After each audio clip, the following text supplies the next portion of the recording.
And there's other needs for this team. Like, let's not forget, obviously, offensive line, defensive line is what we talk about.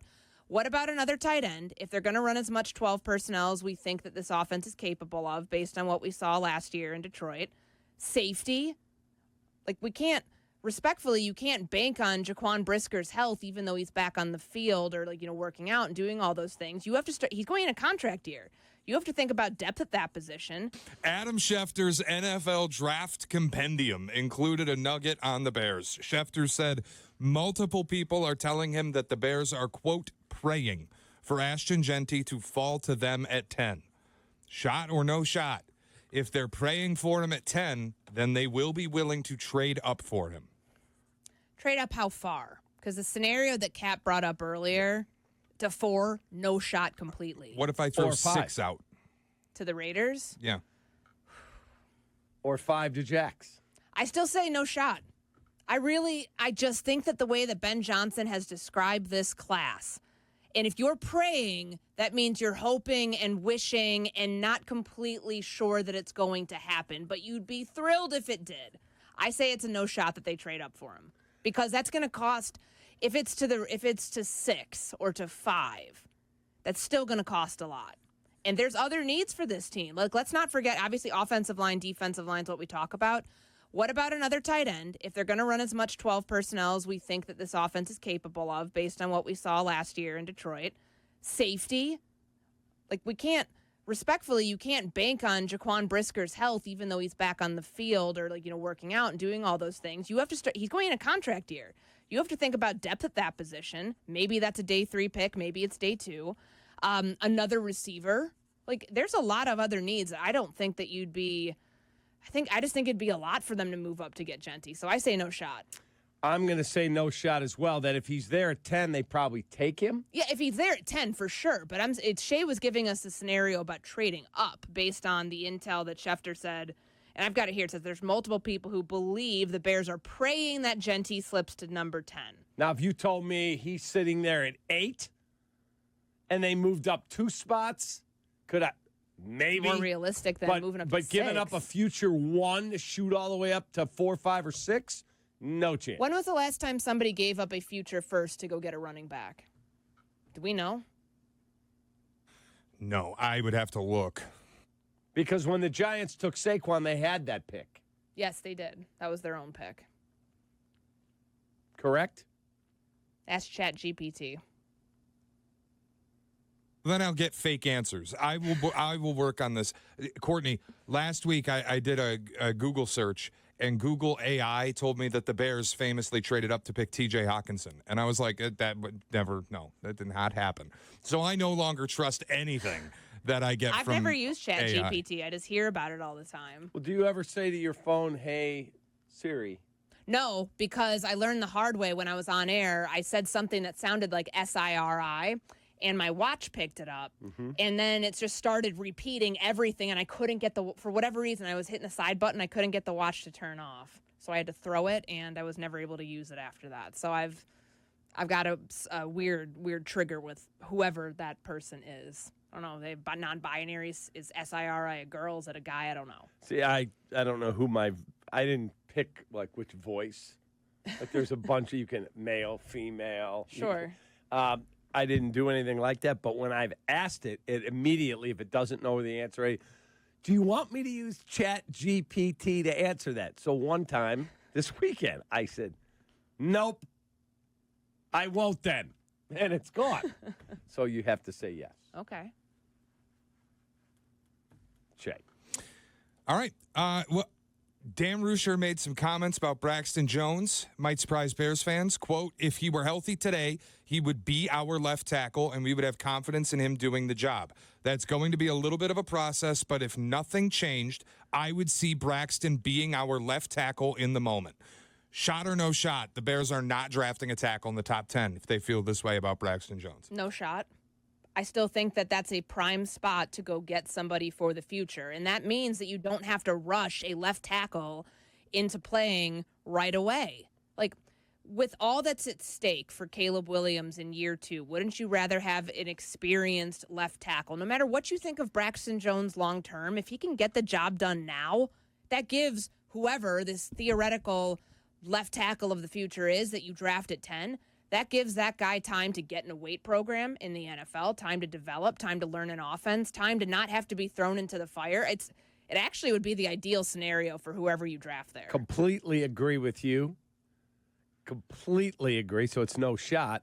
I also think having Joe Thuney standing to your right and Makes your being in job all easier. the O-line meetings, learning that's how I want you to play. This is how you become a pro. This is what we do.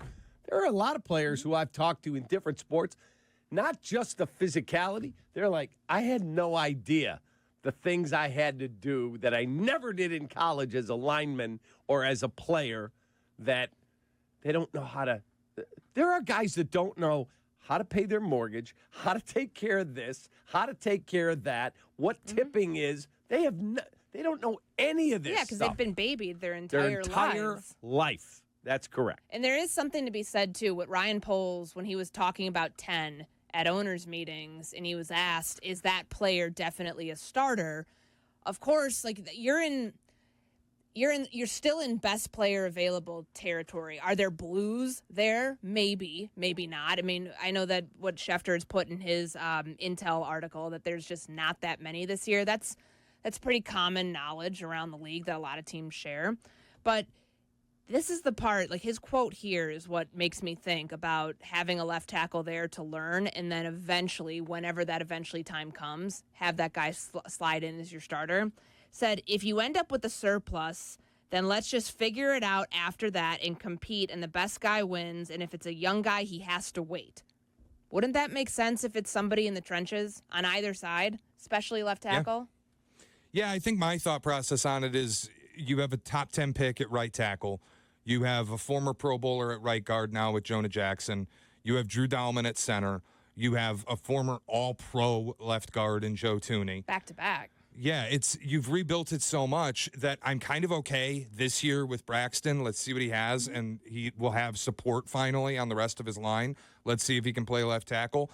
I still don't have anybody in the top 30 in pressures on my defensive line, so it's why I've been so heavy on Mason Graham. It's why I would still, like, if you're sitting there at 10 and you don't believe you can reach for anybody, or maybe Walter Nolan's stock's going up, I would still go pass rusher. I'd still find a tackle or an edge rusher. I'm kind of good on drafting an offensive tackle. That said, I would not be angry if they did. Like, if they come out of this with Membu or Kelvin Banks, I like Kelvin Banks a lot. I would be fine with it. But the way they talk about Braxton Jones doesn't feel to me like this is a team that's racing to replace him. I mean, that quote you said from Dan Roshar goes, it's in line with what Ben Johnson said, that he absolutely believes he can play left tackle in this offense. I'm glad you brought up tight end, Courtney, because I want to ask about it with the prevalence of 12 personnel that Ben Johnson used in Detroit and people thinking they could take Tyler Warren.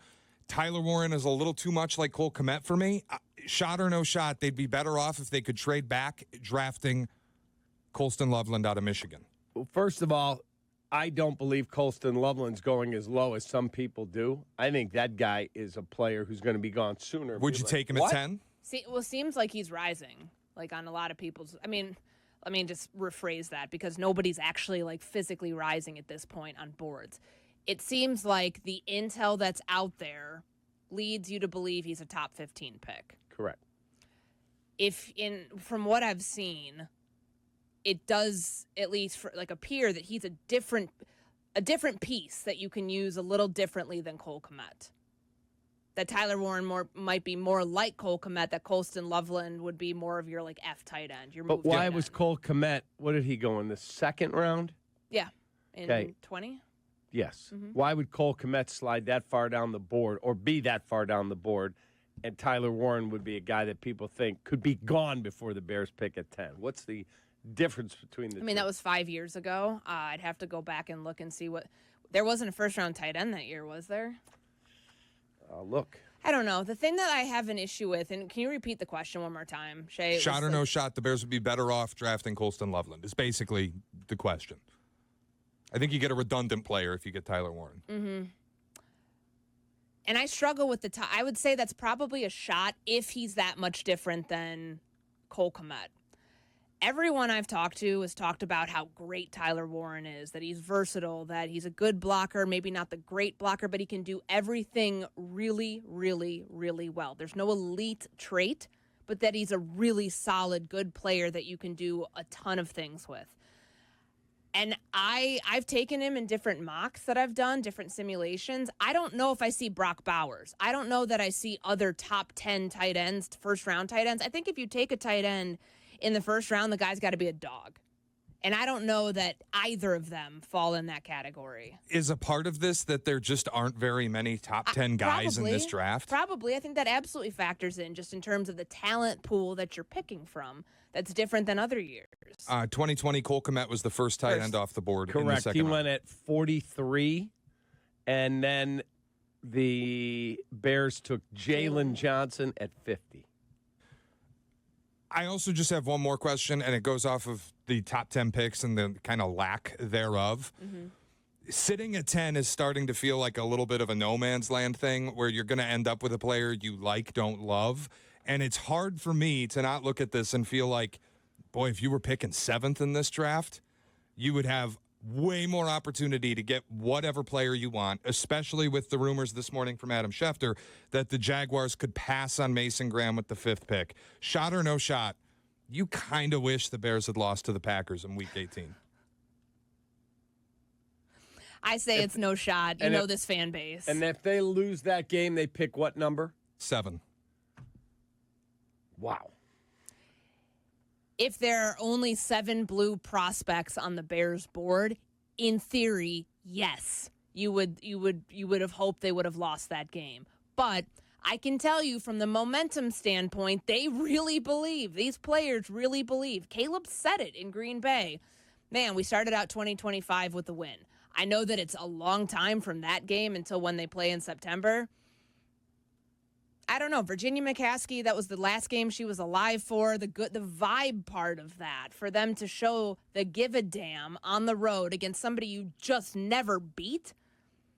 I still say no shot Shay, on that. anytime you can beat the freaking Green Bay Packers, You know how much that I means don't to care. this franchise? My question on the momentum side of it, though, how much momentum can you have between seasons to begin with? And especially when you replace, 7 coaches? I don't disagree. I don't disagree in the theory element of it. I think it goes beyond that. I completely agree. Yeah, You beat Green Bay, I don't care what the cost was. I agree with you, Cap. Thank you, Jay Moore. Take that, Shay. Man, if the difference between beating the Packers and losing to the Packers is getting Mason Graham, I wish they would have lost. I do. I'll just say it. Go back to 1998. They won a meaningless game. Wani was the coach. I still give him a hard time about it. They won a meaningless game late, like the last week.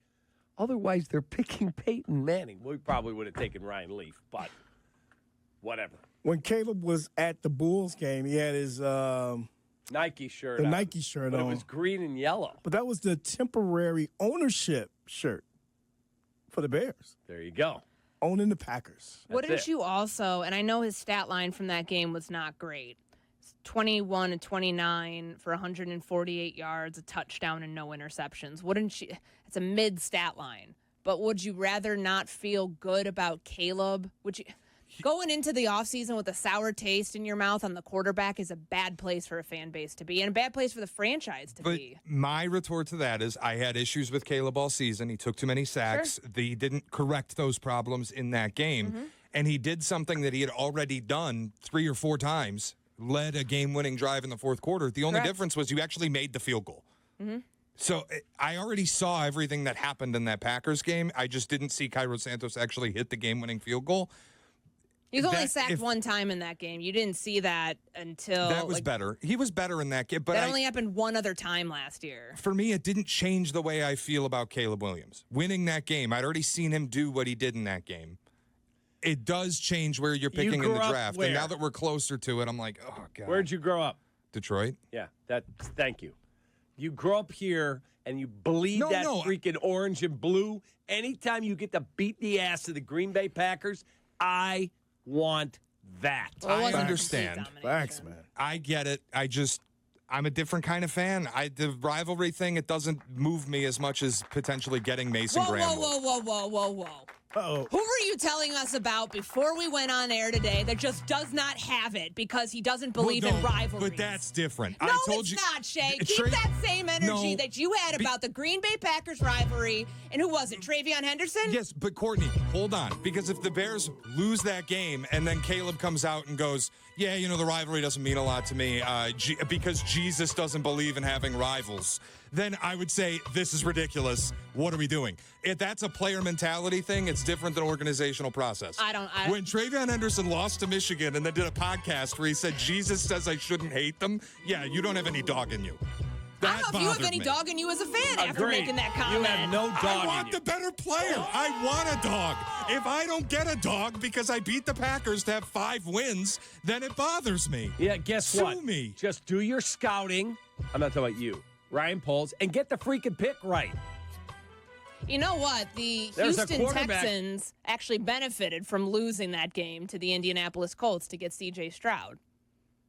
That's actually true, but that was the difference between picking first and second, and heaven not seventh forbid and 10th. Or winning that game, rather. Because they beat the Colts, so they benefited from that. Heaven forbid you had the 10th pick in 2017. I just can't remember what quarterback went 10th in 2017. Oh, would that be Patrick Mahomes? 312-332. If Ashton Genty is single-handedly winning us 3 Super Bowls, then I'll be fine with it. 776. There was nobody taking Patrick Mahomes if they had the 1 or 2 pick. Nobody. He was ranked like 42nd on the ESPN top 100 players. It worked out. Just get it right. Damn.